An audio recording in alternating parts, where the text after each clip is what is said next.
Amazing! Hi, Chris here from Amazing Fun Fit and Travel. Hey, I stumbled across some old 8mm film here. I was going to send it off to get it converted to digital, but it was about $200, so I bought this fancy machine right here. Wolverine Movie Maker Pro. Let's see what this looks like.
So I found one of the most difficult tasks with this machine was to thread it.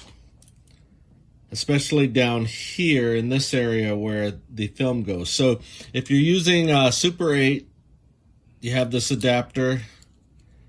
It should drop right in just like that. And then you put it over the rolling thingy there. And now you go under here. Now this is the tricky part. So there's a little white dot there, and that's where the first film has to go under. So I basically just have my finger right on the top of the film pushing. All right, so I am under that first section. Now the next section is right after the light. You can make a mistake and actually go under the light here, like that. You don't want to be there. Right above, and like I said, I just kept my finger on top and I push it through just like that. And there we go. It is through. And then you go over, under,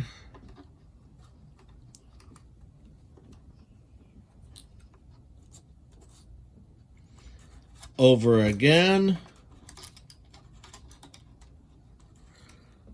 under again, up to your big reel. Oops. And then you just attach it through there. And now you're attached. Right through there.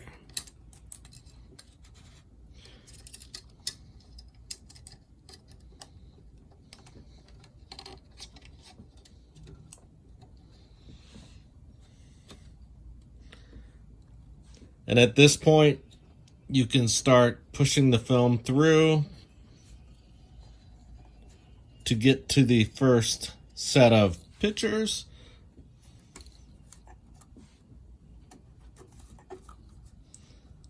And as you can see, there they are.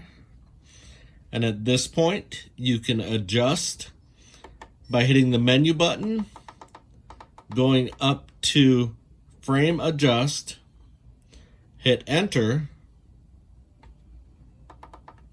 at frame adjust, and it's going to give you choices on different your X and your Y and your W factor.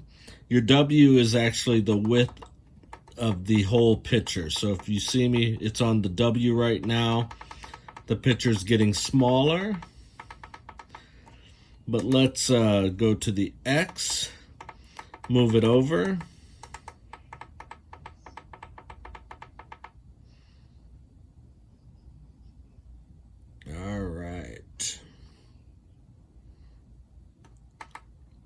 So I want to see the border on each side. And then I want to move over to the Y factor. Let me get my height right. Now this little dot here is the actual, in the film where the projector would read it. That's the center of the picture. So I've got that center. So now I want to go back to my width. And I want to enlarge the picture so I still don't see the border on each side.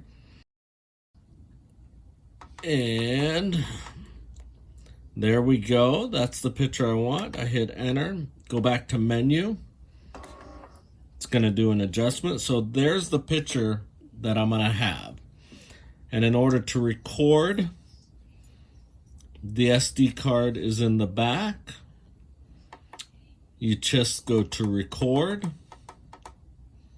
Hit enter. It's going to ask you to select 8mm or Super 8. I've got Super 8 in here right now, but I'm going to make a suggestion right now to always leave it on Super 8. For some reason, 8mm is picky and will stop and you'll have to readjust many times. If you have it on Super 8, it'll run through. You just have to watch it and do the adjusting, every 5 minutes or so, rather than it on Super, or rather than on 8mm where it'll shut off more often.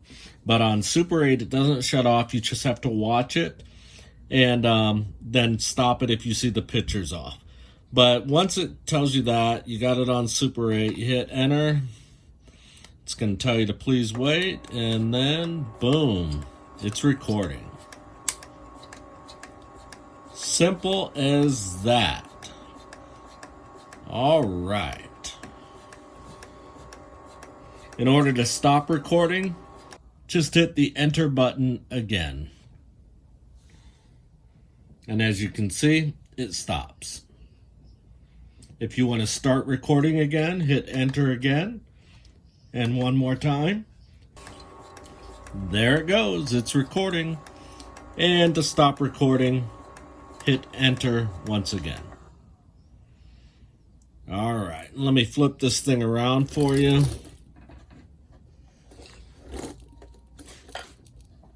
There's where the SD card is. There's the power. Simple as that. All in all, I give the Wolverine Movie Maker Pro a 7 out of 10. It could have been an 8 or a 9 out of 10 had the 8mm film not been so picky.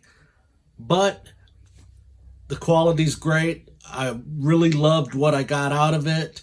And I would definitely recommend, if somebody has some 8mm or Super 8 film laying around, pick this up and convert it. It's cheaper than sending it off.